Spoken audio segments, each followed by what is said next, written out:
Education Minister Blade Nzimande says the inability of the outgoing NSFAS board to carry out its basic responsibilities formed part of the main reasons for the dissolution of that board.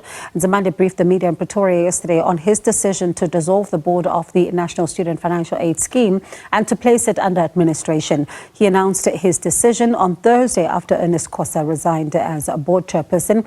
The decision is said to be part of interventions meant to improve the efficiency of the entity, as the Minister outlined yesterday. So Veli Mbele is the Higher Education Department spokesperson. Veli, thank you so much for your time this evening. Firstly, before we even get into some of what the student leaders are saying, as well as what the minister is saying, there are people who are worried, especially students and parents, who are saying that if this entity is now placed under administration, what happens to those who've been waiting for approval, but what also happens to some of the allowances that still need to be disbursed?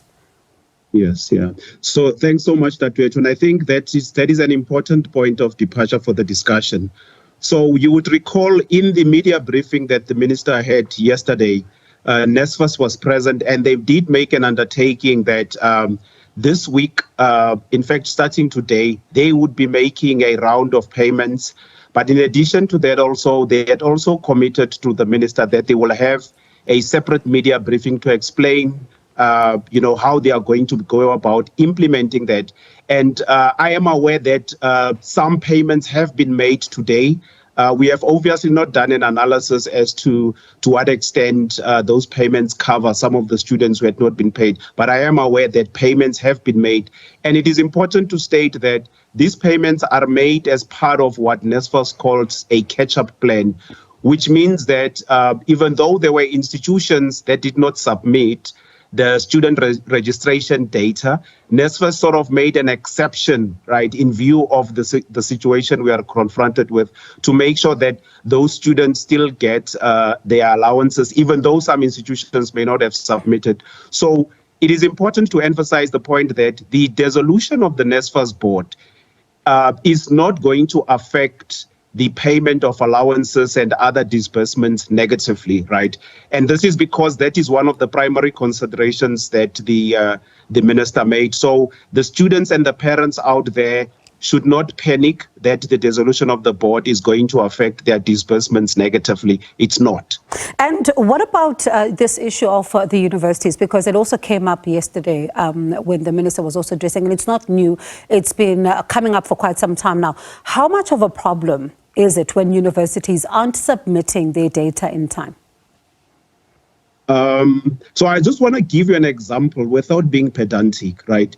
So some of the protests that you have seen recently, some of the recent ones, have been in the main sparked by the fact that some of our universities and some of our TVET colleges did not submit their registration data. So what it then also shows you is that the failure of any university or TVET college to submit their data on time has the potential to not just disadvantage students from getting paid, but it also has the potential to plunge both the institutions and the whole sector into a state of this thing, unrest. And that may have all sorts of consequences, loss of life, destruction of property, and all sorts of things that we could avoid. So it has a ripple effect, and this is why it is absolutely critical that we must continue to implore our universities and our TVET colleges, please stick to the NSFAS deadlines to submit, because unfortunately, when sometimes NSFAS get blamed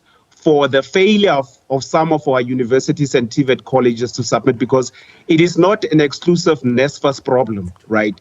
Sometimes it's our universities and our TVET colleges not complying. Yeah. But NSFAS, like I said, has made an extraordinary effort to make sure that as part of the catch-up plan, those disbursements are made. So, Veli, in part, I was listening to what the minister had to say yesterday, and he says, in part, the reasons for the dissolution of the board include the board's inability to fully implement the recommendations of the investments report, also failing to terminate the contracts of 4 service providers responsible for the payments of allowances, the inability also to oversee the payment of student allowances timeously by management. These are some of the reasons. But yet at the same time, the minister then says that the issue of accountability, he's now pushing it towards the new administrator who's going to decide whether there is accountability there that the outgoing board should take or not. Is that not passing the buck? Because if they cannot do things as basic as this, should the minister not have acted instead of just dissolving, but acted even against them? Because this is a dereliction of duties. Yes, you make a fair point, but you must also understand the complexity of the situation insofar as what options are available to the minister. I mean, the dissolution of the board is a set of actions that the minister has been taking all along, right? And from an internal perspective, we know how fervently the minister has been engaging the board. And it is important to understand how the minister was going about it, right? The minister was not holding a punitive stick.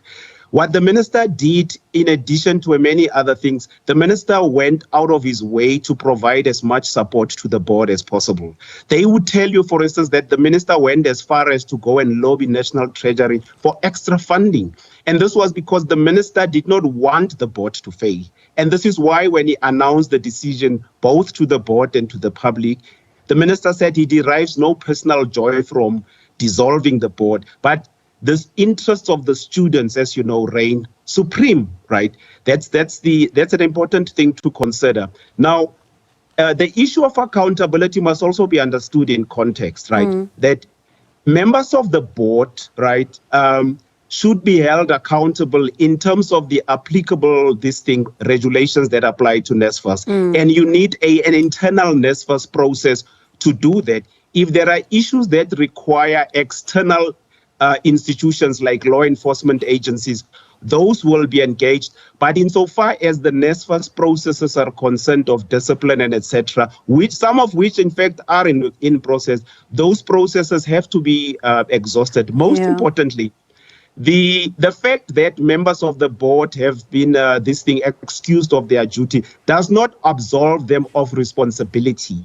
So if, for instance, one of the mandates of the new administrator is to conclude or to act, on the outstanding forensic investigations.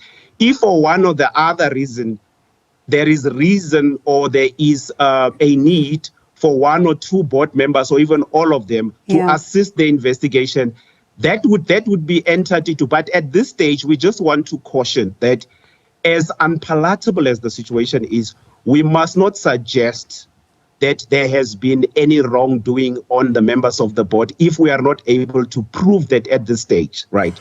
It is also important that we don't make that suggestion. However, we must express the concern and make a distinction between the dissolution of the board is more a performance management intervention, right? It is not an issue that has to do with criminal, and we must make those distinctions, especially when we throw about allegations. Yeah, and you talk about the interests of the students reigning supreme here, but the students are now calling for his head, the minister's head, that is. Again, it is important for us to understand, the sentiments of the students from their lived reality. What their day-to-day experience is something that the minister and the department knows very well. So the dissatisfaction that the students are expressing in a number of ways is legitimate, right? It is legitimate, and we should not dismiss it, right? And it may be expressed in ways that we may not all like, but we should not dismiss. Our objective or our priority should be to make sure that the students get what they are supposed to get, which is making sure that they get financial assistance. That is the core business of NSFAS. All other things that happen on the side have the ability to distract us. So the concerns of the students are legitimate. You may want to quarrel with them as to how they express them. That is not going to assist, right? The point of the matter is these are students who come from families who don't have the means to take them through university and TVET colleges. And our priority should be to address their very legitimate concerns. And all other things are simply just political theatre. All right, Veli, let's see then what happens, especially in such an institution that is as critical as NSFAS. And the minister saying that some of these interventions are going to be looking at ensuring that the systems are also being addressed and also the systems being re-looked at when it comes to NSFAS so that they speak to one another and we do see a much more seamless system. But let's see then what the administrator then says about that institution. That was Veli Mbele, Higher Education Department spokesperson.